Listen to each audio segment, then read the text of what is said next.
Selamat malam Bapak Ibu Saudara, jemaat yang terkasih di dalam Tuhan Yesus Kristus. Puji Tuhan jika malam hari ini kita bisa kembali bersama-sama merenungkan bagian firman Tuhan dan juga memanjatkan doa-doa syafaat kita. Setelah menyelesaikan kisah dua tokoh besar beberapa waktu yang lalu, yaitu kisah tentang Elia dan Elisa, malam hari ini saya memilih seorang tokoh lainnya yang tidak kalah besarnya dibandingkan dengan Elia maupun Elisa, bahkan bisa disejajarkan dengan tokoh-tokoh lainnya seperti Nuh, Abraham, Yakub, Yusuf, bahkan dengan Daniel dan ketiga kawan-kawannya. Bahkan dengan seorang yang bernama Daud. Pribadi ini atau tokoh ini adalah seorang yang dikenal atau berdasarkan literatur yang saya baca, orang ini dikenal sebagai a man of God. Dia seorang yang sangat dekat dengan Tuhan, seorang yang sangat peka dengan isi hati Tuhan. Dia tahu apa yang Tuhan pikirkan, itu yang dia pikirkan. Apa yang membuat Tuhan sedih, itu yang dia tangisi. Apa yang ingin Tuhan lakukan, itu yang dia lakukan. Apa yang Tuhan sedang rencanakan, itu yang siap dia kerjakan. Artinya kemanapun Tuhan melangkah, ke situ dia melangkah. Seorang yang selalu berdoa kepada Allah, seorang yang benar-benar bergantung kepada Allah dalam segala situasi. Pribadi yang rendah hati, yang mau mengakui dosa-dosanya di hadapan Tuhan, mau mengerjakan apa yang dilakukan oleh bawahannya, bukan hanya nyuruh-nyuruh saja. Ya, seorang yang sangat rendah hati, dia mau mengerjakan hal-hal yang sepele di hadapan manusia.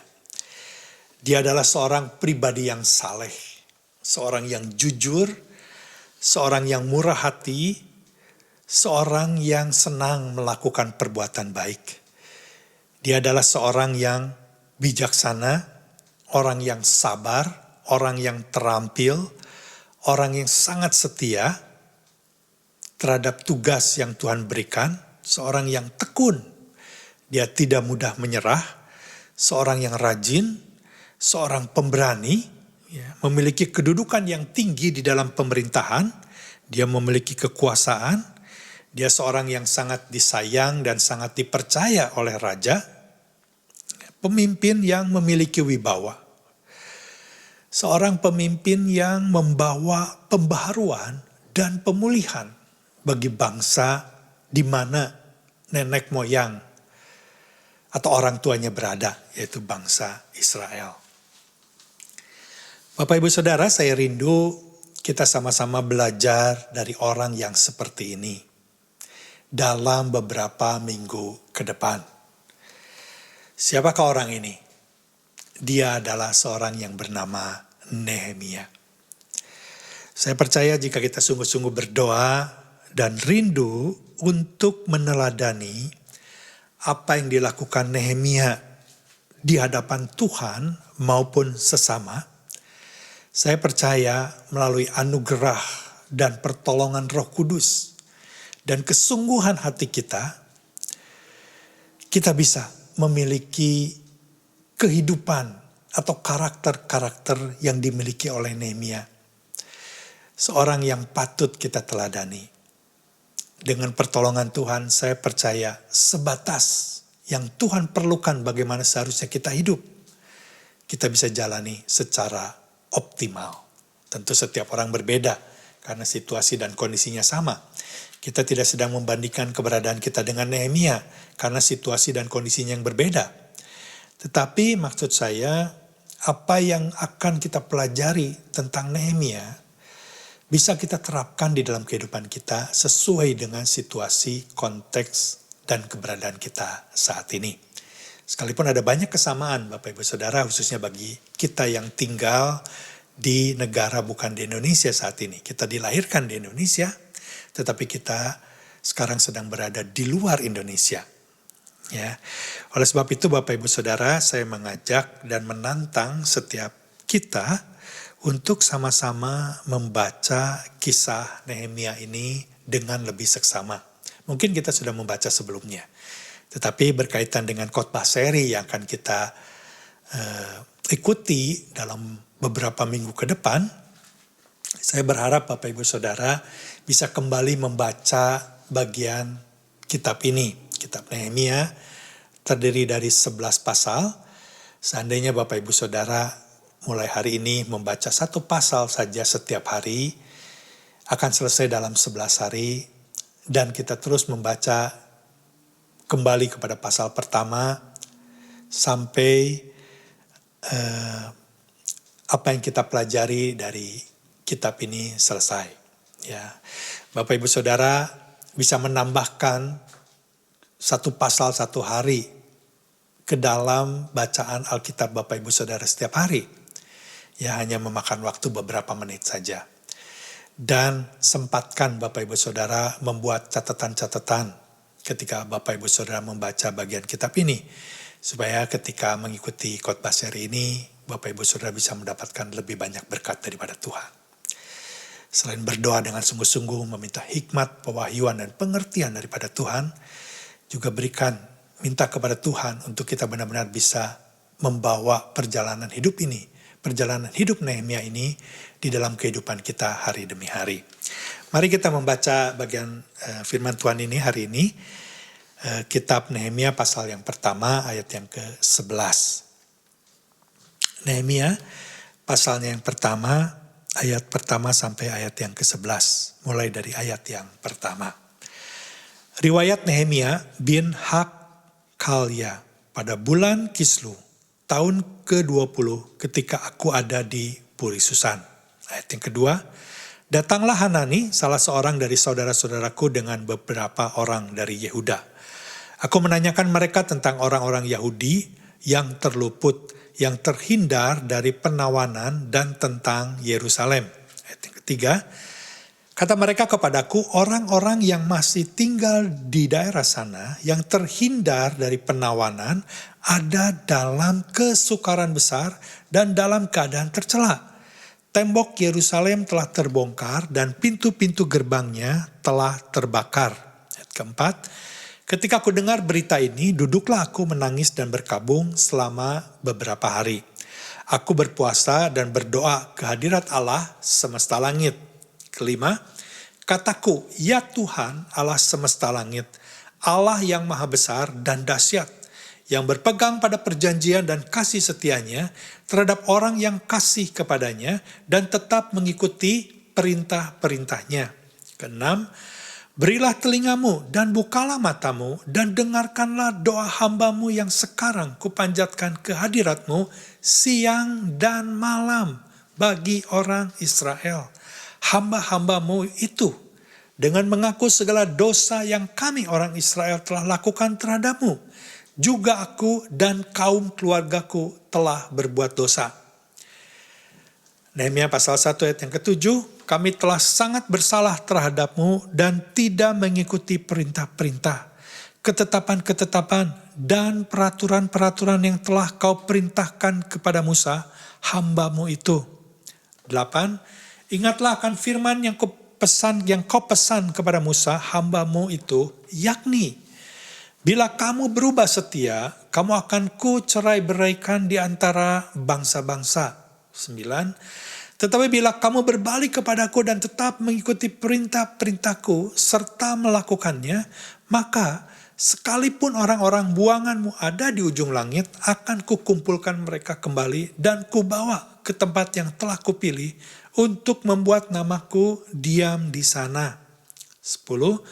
Bukankah mereka ini hamba-hambamu dan umatmu yang telah kau bebaskan dengan kekuatanmu yang besar dan dengan tanganmu yang kuat? Ayat yang ke-11, ya Tuhan, berilah telinga kepada doa hambamu ini dan kepada doa hamba-hambamu yang rela takut akan namamu. Dan biarlah Hambamu berhasil hari ini dan mendapat belas kasihan dari orang ini. Ketika itu, aku ini juru minuman raja. Berbahagialah bagi mereka yang membaca, merenungkan, dan melakukan kebenaran firman Tuhan. Mari kita berdoa sebelum kita merenungkan bagian firman Tuhan ini. Bapa, sekali lagi kami mengucap syukur jika malam hari ini Engkau hadir bersama dengan setiap kami dimanapun kami berada saat ini ya Tuhan. Kami percaya kami mengalami kehadiran-Mu karena semuanya adalah kebaikan dan anugerah-Mu. Kami boleh layak di hadapan-Mu karena kemurahan hati-Mu yang mengampuni setiap anak-anak-Mu, yang menerima keberadaan anak-Mu apa adanya ya Tuhan. Oleh sebab itu Bapa, kami berdoa biarlah Engkau yang melayakkan kembali setiap kami. Ampuni dosa-dosa kami ya Tuhan, ampuni semua dosa, kesalahan yang kami perbuat dengan sengaja maupun tidak sengaja. Yang ada di dalam pikiran hati kami maupun yang kami perbuat. Sehingga kami mempermalukan nama-Mu di hadapan orang-orang yang ada di sekitar kami ya Tuhan. Ampuni kami ya Tuhan. Kami percaya ketika kami datang dengan segala kerendahan hati memohon pengampunan, Engkau akan mengampuni setiap kami. Layakkan setiap kami ya Tuhan. Berbicaralah kepada setiap kami melalui kebenaran firman Tuhan. Biarlah kami boleh belajar dari seorang yang bernama Nehemia. Kau melembutkan hati kami ya Tuhan. Supaya ketika kami mendengar firman Tuhan boleh tertanam di dalam kehidupan kami, di dalam hati dan pikiran kami, dan dapat berbuah-buah bagi kemuliaan nama-Mu. Terima kasih sekali lagi untuk kesempatan ini. Kami menyerahkan waktu ini sepenuhnya ke dalam tangan Tuhan. Kau yang berkuasa di tengah-tengah kami ya Tuhan. Terima kasih Bapa. Di dalam nama Yesus kami berdoa dan mengucap syukur. Sama-sama katakan, amin. Bapak Ibu Saudara, hari ini kita akan membahas bagian firman Tuhan ini dari ayat 1 sampai ayat yang ketiga sebagai pendahuluan atau latar belakang kisah Nehemia ini supaya kita bisa memahami lebih dalam di dalam beberapa minggu pertemuan ke depan. Saya akan membacakan bagi Bapak Ibu Saudara sekali lagi Nehemia pasal 1 ayat 1 sampai yang ketiga. Riwayat Nehemia bin Hakalia pada bulan Kislew tahun ke-20 ketika aku ada di Puri Susan. Ayat yang kedua, datanglah Hanani, salah seorang dari saudara-saudaraku dengan beberapa orang dari Yehuda. Aku menanyakan mereka tentang orang-orang Yahudi yang terluput, yang terhindar dari penawanan dan tentang Yerusalem. Ayat yang ketiga, kata mereka kepadaku, orang-orang yang masih tinggal di daerah sana yang terhindar dari penawanan ada dalam kesukaran besar dan dalam keadaan tercela. Tembok Yerusalem telah terbongkar dan pintu-pintu gerbangnya telah terbakar. Bapak Ibu Saudara, peristiwa ini terjadi di tahun 445 sebelum Masehi. Itu artinya lebih dari 140 tahun setelah Yerusalem dihancurkan, dikalahkan oleh kerajaan Babilonia dan juga kerajaan Persia di tahun 586 sebelum Masehi. Dan saat itu artinya Nehemia sendiri ada di bawah pemerintahan kerajaan Persia, yaitu Raja Artasta yang pertama. Tuhan memakai Raja Artasta ini menjadi raja yang bijaksana. Kita tahu Bapak Ibu Saudara bahwa hati raja seperti batang air yang dialirkan kemana saja Tuhan mau mengalirkannya. Seorang raja yang bijaksana yang mengizinkan Nehemia kembali ke Yerusalem untuk sementara memperbaiki tembok dan mengadakan pemulihan kota Yerusalem dan meningkatkan kesejahteraan masyarakat Yerusalem. Jadi sekali lagi ini adalah kedaulatan Tuhan ya, yang peduli dengan umatnya.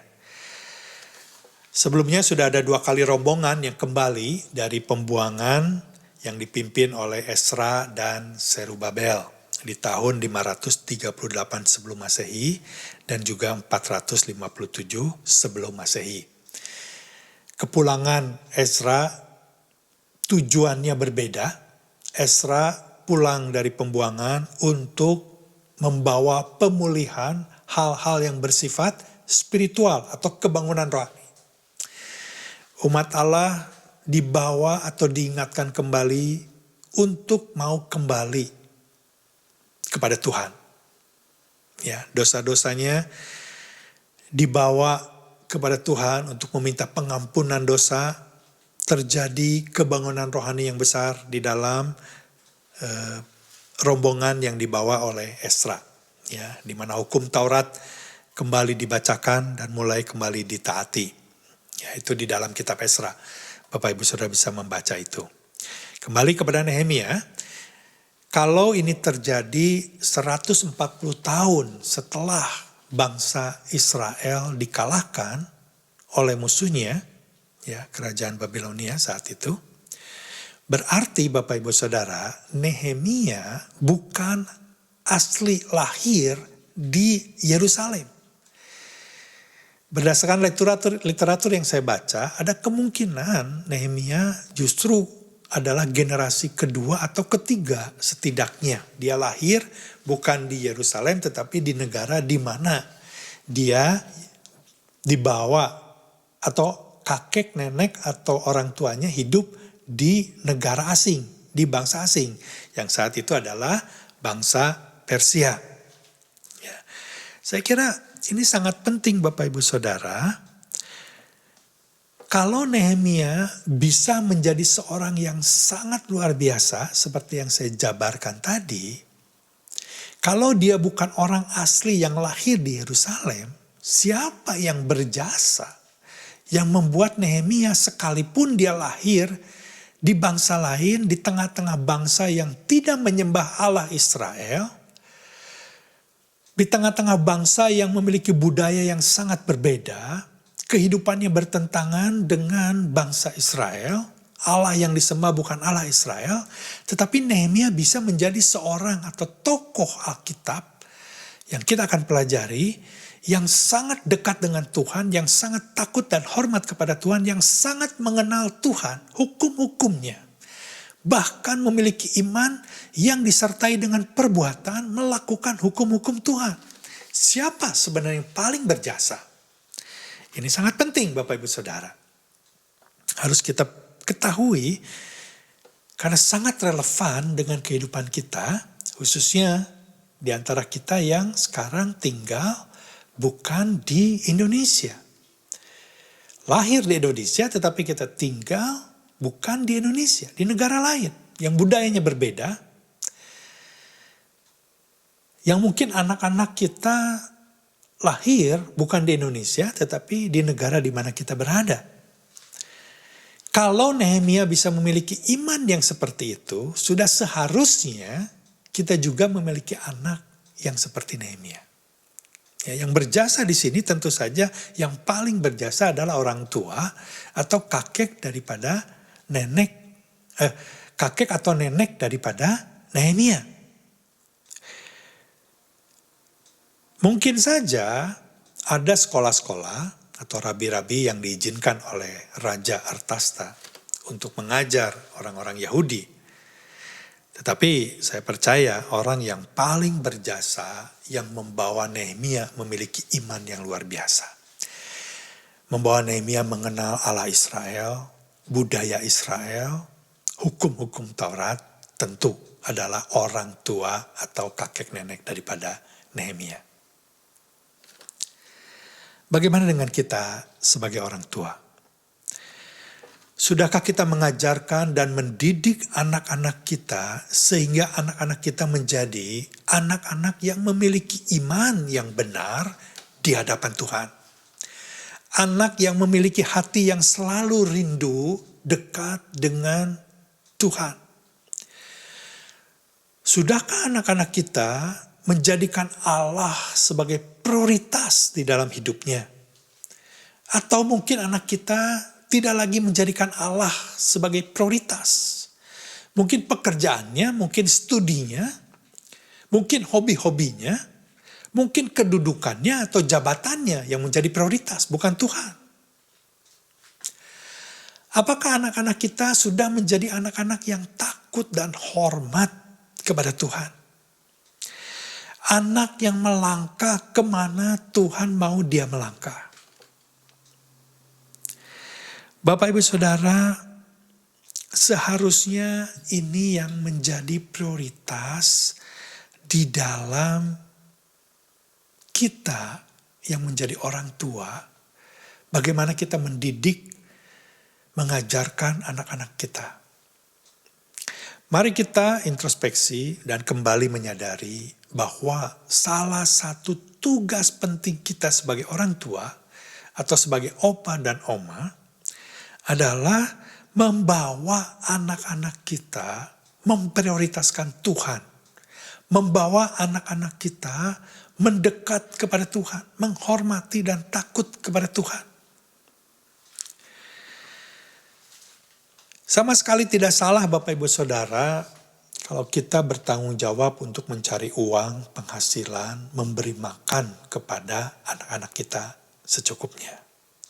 Menyekolahkan, berusaha memberikan agar anak-anak kita memiliki pendidikan yang tinggi, bekerja keras. Itu sama sekali bukan satu kesalahan, tetapi bukan itu yang terutama.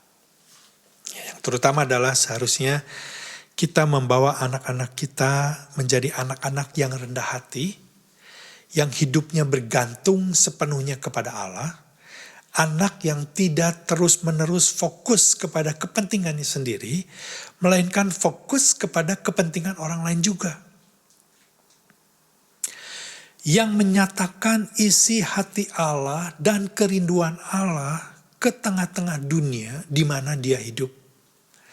Seperti Nehemia yang memberikan kenyamanan kepada orang-orang yang sedang menderita dan bertanya-tanya tentang Allah, tentang kepedulian Allah, tentang kasih Allah, tentang belas kasihan Allah. Kita tahu Bapak Ibu Saudara bahwa nama Nehemia adalah atau berarti Allah Yahweh yang memberikan kenyamanan atau ketenangan hati. Kita berharap bahwa kita dan anak-anak kita bisa mewujudkan hal yang sama. Seperti Nehemia. Di mana Nehemia ketika itu hidup benar-benar membawa ketenangan dan kenyamanan kepada umat Israel yang ketika itu ada di dalam kesukaran besar dan dalam keadaan tercela. Ya, kita melihat sekali lagi ayatnya yang ketiga, Bapak Ibu Saudara, ketika Nehemia menanyakan keberadaan Yerusalem kepada Hanani, Hanani berkata bahwa orang-orang yang masih tinggal di daerah sana, yang terhindar dari penawanan, ada di dalam kesukaran besar dan dalam keadaan tercela. Tembok Yerusalem telah terbongkar dan pintu-pintu gerbangnya telah terbakar. Mungkin situasinya berbeda dengan keadaan kita saat ini, tetapi berbicara tentang kerusakan atau keadaan tercela, itu juga terjadi di sekitar kita saat ini. Ada banyak hal kerusakan yang terjadi di tengah-tengah kita. Justru ini adalah satu kesempatan Tuhan memakai kita dan anak-anak kita seperti Nehemia. Di tengah-tengah kerusakan dunia yang semakin gelap ini, justru kita bisa membawa atau menyatakan Allah di tengah-tengah dunia ini. Untuk membawa ketenangan dan kenyamanan, dalam arti kata mereka bisa mengalami Allah di tengah-tengah kesukaran mereka. Amin Bapak Ibu Saudara. Menurut saya ini yang sangat penting, yang sekali lagi kita harus melihat apakah kita sudah melakukan hal yang Tuhan inginkan.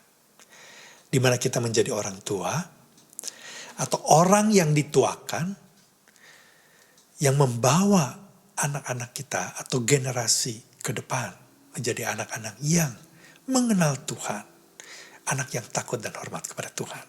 Jadi ketika itu, ketika Nehemia tahu keadaan Yerusalem dari Hanani, saudaranya, bahwa Yerusalem ada di dalam kesukaran besar dan tercela, ini artinya Bapak Ibu Saudara, keadaan yang dialami bangsa Israel dalam keadaan kesulitan yang luar biasa.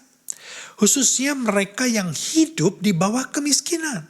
Mereka diperas habis oleh para pejabat dan orang-orang kaya, dipinjami uang dengan bunga yang sangat tinggi, sampai-sampai semua hartanya diambil oleh orang-orang yang memanfaatkan situasi ini. Digadaikan, jangankan untuk membayar hutang, untuk membeli makanan pun mereka tidak mampu. Tetapi Bapak Ibu Saudara, yang dimaksud dengan kesulitan besar dan sangat tercela, lebih daripada itu semua. Sebenarnya keadaan ini sangat mempermalukan Allah Israel yang dianggap oleh bangsa-bangsa lain. Allah Israel menjadi Allah yang tidak berkuasa lagi. Atau kalaupun berkuasa, Allah Israel sudah tidak peduli lagi dengan umatnya. Dia membuang umatnya. Dia tidak mau lagi menepati janji-janjinya yang disampaikan kepada leluhurnya. Dalam hal ini kepada Abraham, Ishak dan Yakub. Jadi dengan kata lain, ketika Nehemia mendengar keberadaan Yerusalem saat itu, dia begitu sedih karena Allah yang dia kenal itu sudah dipermalukan. Kita ingat, kita sudah membahas itu beberapa waktu yang lalu. Bahwa berbicara tentang kekalahan satu bangsa, ini berarti berbicara tentang Allah yang disembah oleh bangsa itu.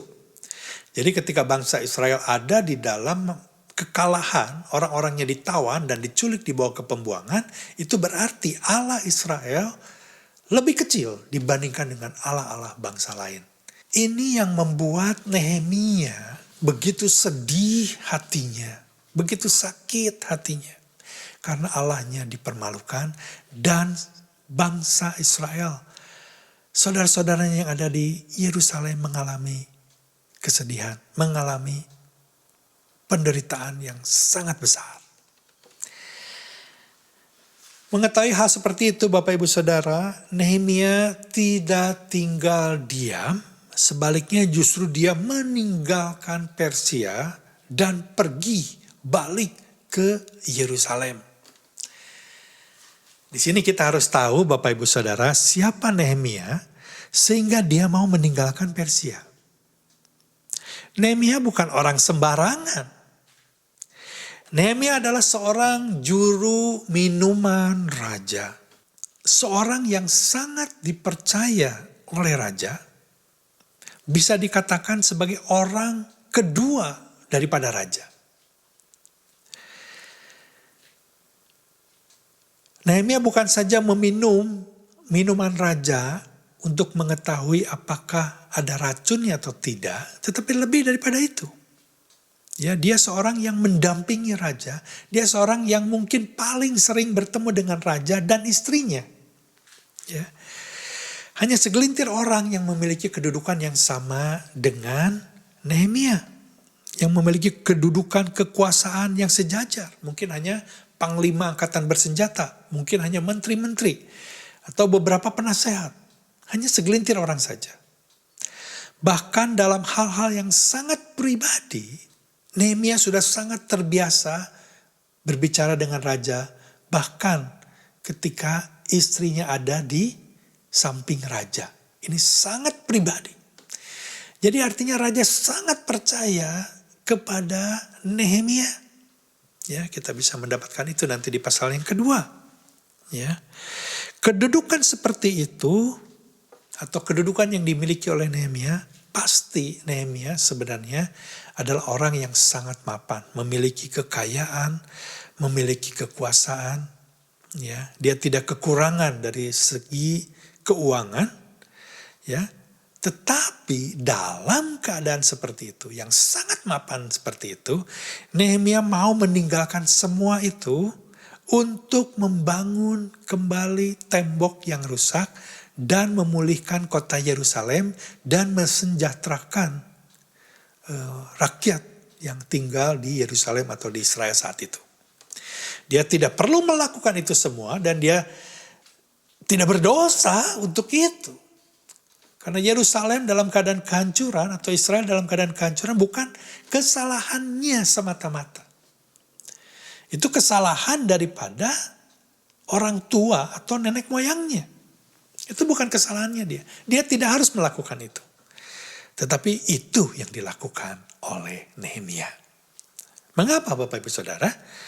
Karena bagi Nehemia yang sangat mengenal Allah dan sangat peka terhadap Allah, ini bukan semata-mata tentang dirinya dan kota Yerusalem ini, tetapi ini tentang rencana dan kehendak Allah.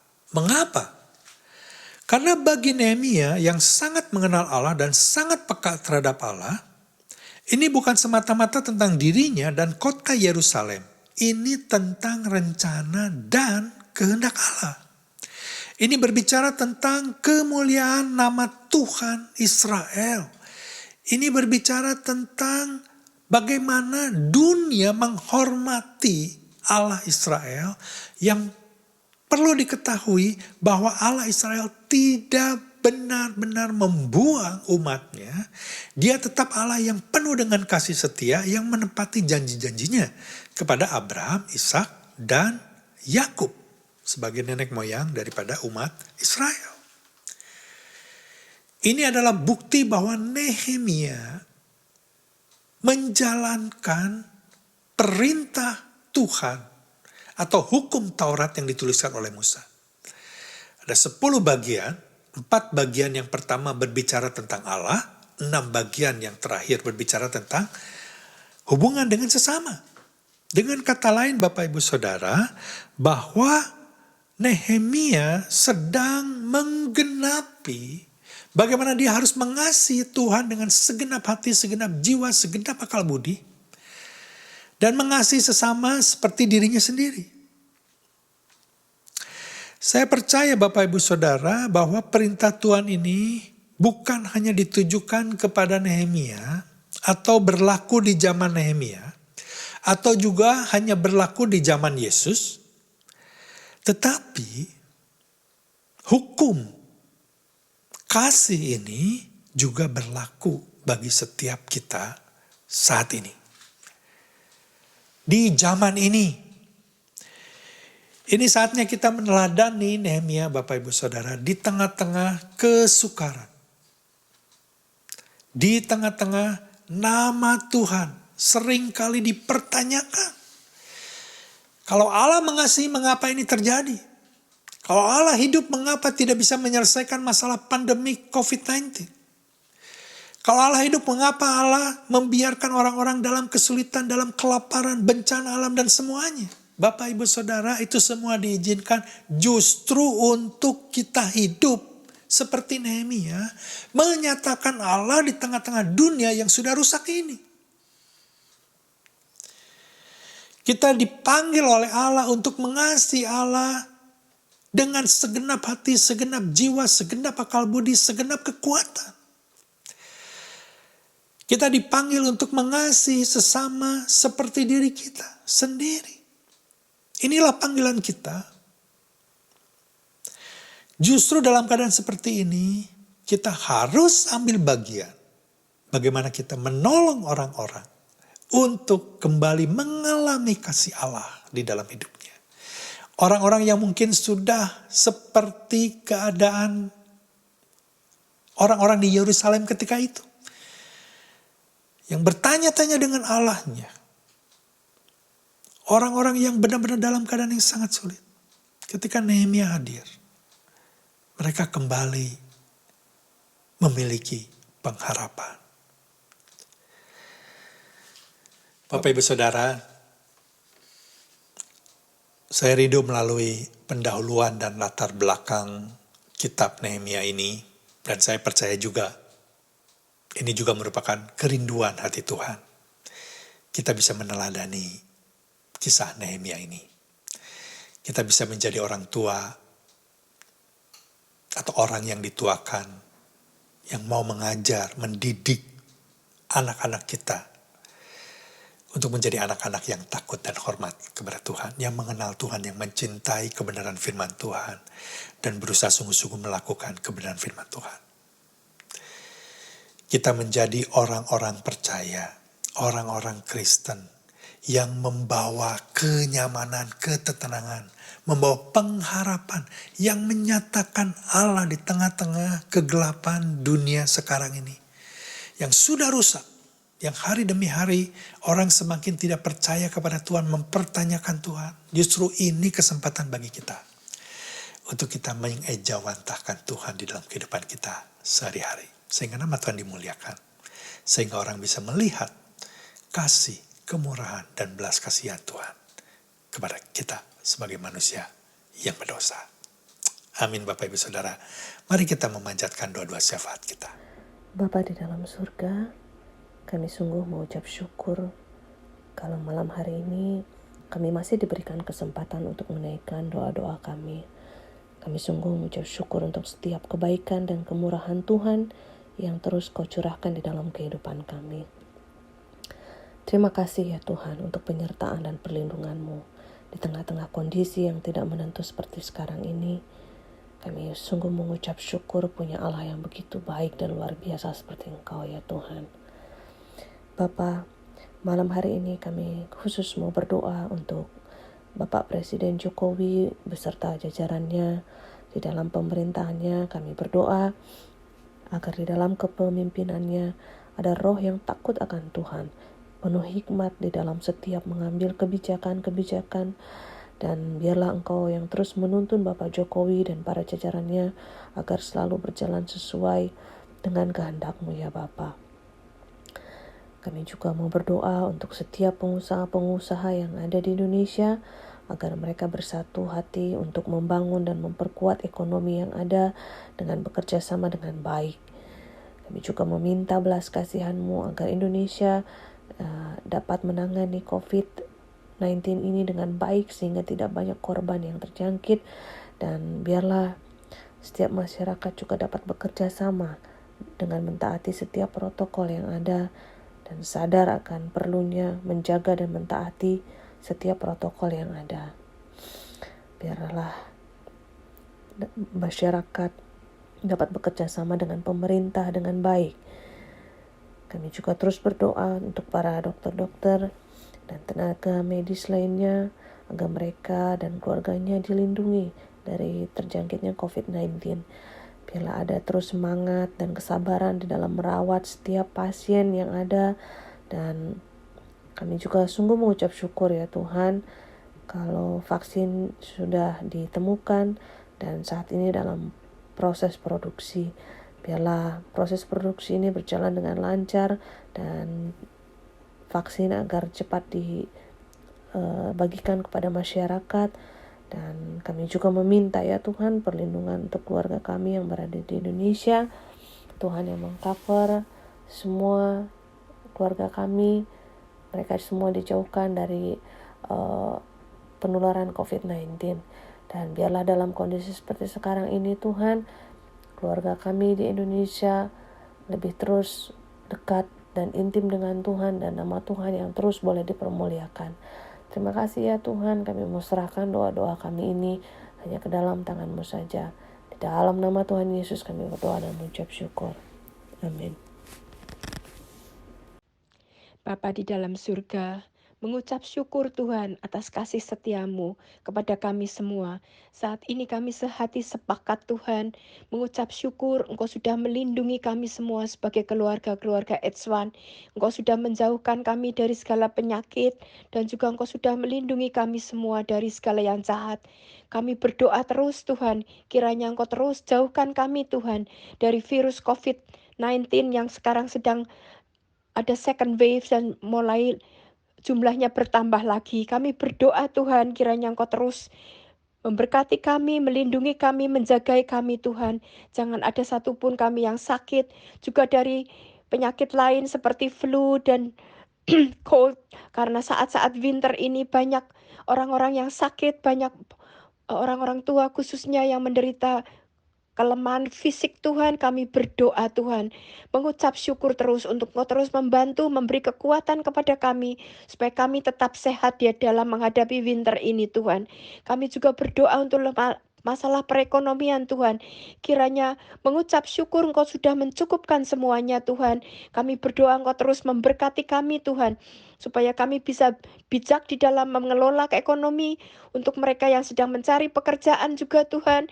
Engkau berikan pekerjaan, Engkau berikan tetap mereka pemulihan di dalam segalanya juga Tuhan. Kami juga berdoa untuk pemulihan keluarga Tuhan, di dalam hubungan suami istri, di dalam hubungan anak dan orang tua Tuhan. Kami juga berdoa untuk anak-anak remaja yang saat ini mulai memberontak Tuhan. Kami berdoa Tuhan, kiranya Engkau melindungi kami semua Tuhan. Melindungi kami para orang tua, melindungi para anak-anak Tuhan, supaya kami tetap bersetia. Kami minta Tuhan, roh yang takut dan gentarakan Engkau, roh yang mencari Engkau. Berikan kami roh yang haus dan lapar Tuhan, untuk kami terus mencari wajah-Mu Tuhan. Sehingga jangan sampai anak-anak kami ini di dalam zaman milenial ini kehilangan mereka Tuhan. Di dalam dunia yang sangat jahat ini, mari Tuhan, ajar dan beri wisdom pada orang tua Tuhan di dalam memelihara hubungan yang baik dengan anak-anak. Sekali lagi terima kasih Tuhan untuk penyertaan-Mu untuk keluarga H1. Lindungi para kami semua jemaat, mereka yang mulai capek, yang mulai bosan, supaya kami boleh semangat lagi mencari wajah-Mu Tuhan. Juga lindungi para pimpinan, para gembala semua Tuhan, untuk mereka boleh sungguh-sungguh mencari Engkau dan Engkau yang melindungi. Terima kasih Tuhan, kami mengucap syukur atas kesetiaan-Mu, kebaikan-Mu, dan kami percaya Tuhan segala puji, hormat, dan kemuliaan hanya bagi-Mu. Di dalam nama Yesus kami mengucap syukur dan berdoa. Amin. Tuhan Yesus, kami mau berdoa untuk Prime Minister Justin Trudeau dan jajaran pemerintahan yang ada. Berdoa agar mereka dapat memimpin negara dan bangsa ini dalam takut akan Tuhan dan dengan hikmat. Kiranya Tuhan selalu tuntun dan bantu mereka agar dapat memimpin negara ini dengan baik. Juga Tuhan berdoa untuk pemerintahan dan businesses di Kanada, agar mereka dapat bekerja sama dengan baik untuk dapat membangun dan memperkuat keadaan ekonomi yang ada. Tolong keadaan COVID di Kanada agar membaik keadaannya, masyarakat dapat mentaati setiap protokol yang ada dan tidak egois. Berdoa Tuhan untuk setiap para dokter dan para medis beserta keluarganya agar dapat dilindungi dari bahaya dan virus COVID-19 ini. Berdoa agar mereka selalu memiliki semangat dan hati yang mau melayani para penderita dengan sabar dan penuh dedikasi. Juga Tuhan mau berdoa untuk vaksin agar segera cepat ditemukan dan diproduksi untuk menolong setiap masyarakat yang terkena COVID-19 ini. Kami serahkan Tuhan semuanya hanya ke dalam tangan-Mu. In the name of Jesus Christ we pray. Bapa yang dalam surga, saat ini Tuhan kami mau berdoa untuk Pastor Gagan dan keluarga yang akan kembali melayani gereja-Mu ya Tuhan, minggu depan Tuhan. Saat ini Tuhan kami berdoa ya Tuhan, supaya Kau sendiri Tuhan yang berikan Tuhan semangat yang baru ya Tuhan, urapan yang dari Engkau ya Tuhan untuk pelayanan mereka ya Tuhan, saat mereka melayani gereja-Mu Tuhan, melayani kami semua dan melayani Engkau ya Tuhan. Kau sendiri yang urapi ya Tuhan, biarlah Kau yang ikut campur ya Tuhan dalam setiap apa yang mereka kerjakan ya Tuhan. Terima kasih ya Tuhan. Kami juga mau berdoa untuk Pastor Arthur ya Tuhan, yang telah melayani kami selama Pastor Gagan sabatikal ya Tuhan. Bersyukur ya Tuhan untuk semua yang telah Pastor Arthur kerjain ya Tuhan, Pastor Arthur dan keluarga yang telah kerjain buat kami semua ya Tuhan, buat Engkau ya Tuhan. Kami berdoa ya Tuhan, Kau sendiri Tuhan yang berkati mereka ya Tuhan, berlipat-lipat ganda ya Tuhan, apa yang telah mereka invest ya Tuhan di dalam jemaat-Mu ini Tuhan. Biarlah itu semua bisa bertumbuh Tuhan dan berbuah-buah ya Tuhan. Juga Tuhan kami mau berdoa ya Tuhan untuk rencana Pastor Arthur ya Tuhan untuk tinggal di Kanada ya Tuhan, untuk dapatkan permanent resident ya Tuhan. Kami berdoa ya Tuhan, Kau sendiri Tuhan yang bukain jalan ya Tuhan, apapun yang Engkau punya rencana ya Tuhan, rencana-Mu untuk keluarga ini Tuhan, dimanapun Kau mau pakai mereka ya Tuhan. Kami berdoa ya Tuhan supaya Engkau yang bukain jalan ya Tuhan, supaya mereka dapat ya Tuhan melakukan apa yang Kau mau Tuhan dengan maksimal ya Tuhan, dengan segala talenta mereka ya Tuhan, Kau yang pakai ya Tuhan, dan kami percaya ya Tuhan Kau punya rencana ya Tuhan. Kami berdoa juga ya Tuhan untuk studinya Pastor Arthur ya Tuhan, Kau yang pimpin juga ya Tuhan, berikan hikmat ya Tuhan dalam setiap apa yang dia kerjain ya Tuhan, Kau yang berkati juga ya Tuhan. Terima kasih Tuhan, terima kasih Tuhan. Kami mau serahkan semuanya hanya dalam nama Tuhan Yesus Kristus. Amin. Tuhan, saat ini kami mau berdoa untuk kampus House for All Nation yang untuk sementara waktu harus beribadah secara virtual. Walaupun ibadah dijalankan secara virtual atau online, tetapi kami tetap bersyukur ya Tuhan, karena di tengah pandemi ini kami masih dapat beribadah. Biarlah semua jemaat dapat tetap nikmati ibadah online setiap minggunya. Bahkan setiap jemaat boleh tetap bersuka cita dalam mengikuti ibadah online ini ya Tuhan. Biarlah gereja-gereja juga tetap menjadi berkat dan menjadi contoh bagi masyarakat sekitar dengan mengikuti protokol dengan taat dan terus dapat mensupport pemerintah. Walaupun ibadah dilakukan secara virtual ya Tuhan, kami berdoa agar setiap jemaat yang mulai malas beribadah, mereka boleh dapat kembali bersemangat datang ke kebaktian online. Bahkan yang sudah setia mengikuti ibadah online boleh lebih semangat lagi ya Tuhan. Dan biar setiap jemaat boleh lebih sungguh-sungguh mencari Tuhan di tengah situasi ini. Bahkan boleh makin rajin berdoa syafaat ya Tuhan. Karena tidak ada yang dapat kami lakukan di saat-saat ini selain kami datang kepada Tuhan dengan doa kami, karena tidak ada yang dapat kami andalkan selain Engkau ya Tuhan. Karena Engkaulah sumber kekuatan kami, Engkaulah sumber pengharapan kami ya Tuhan. Mari turunkanlah juga urapan dan hikmat-Mu serta semangat untuk para gembala-gembala dalam mempersiapkan ibadah virtual ini, sehingga jemaat-Mu dapat diberkati, dapat dikuatkan melalui setiap ibadah online ini. Kiranya Tuhan juga terus memberkati dan beri semangat kepada para ministry yang mensupport pelayanan. Biar ada kerjasama yang baik. Jangan sampai mereka menjadi lelah ya Tuhan. Bahkan biar roh mereka boleh terus menyala-nyala dan tetap semangat melayani Tuhan. Saat ini kami juga memohon perlindungan-Mu ya Tuhan bagi jemaat dan para pastor. Demikian juga keluarga-keluarga kami. Kami mohon ya Tuhan, jauhkan dari tertularnya virus COVID-19 ini dan dari segala bahaya, terutama di masa-masa musim dingin ini Tuhan. Kami mengetahui banyak flu yang menyerang sehingga membuat stamina menurun. Mari bantu kami Tuhan, lindungi kami supaya kami dapat menjaga stamina dan kesehatan tubuh kami. Terima kasih ya Tuhan. Ini doa kami yang kami alaskan hanya dalam nama Putra-Mu yang tunggal Tuhan Yesus Kristus. Amin.